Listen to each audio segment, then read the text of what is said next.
Hey everyone, welcome to Being Classy. My name is Jessica, and in this video I'd like to show you how to pair your Apple Pencil first generation to your iPad.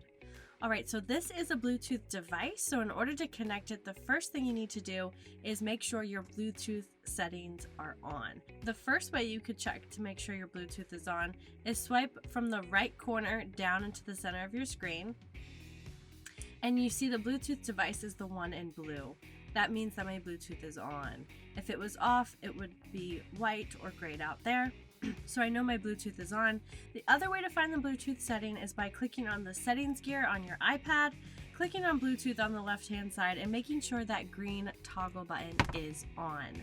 Now the next thing you need to do to connect this Bluetooth device is there's a little cap at the corner here. Go ahead and take this off. This is also how it charges up here. And then you're going to insert this into the charging port right down here. All right, insert it. And then you'll notice at the bottom of our Bluetooth other devices in a moment, this Apple Pencil should show up. You should get a pairing request. I do want to pair this Apple Pencil with this iPad, so I'm clicking pair.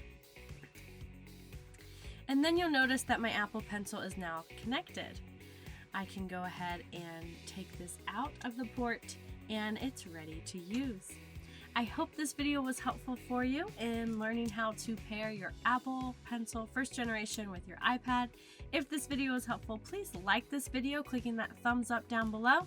Share this video with anyone else who may benefit from it, and don't forget to subscribe to Being Classy. My name is Jessica, and I hope to see you in the next video.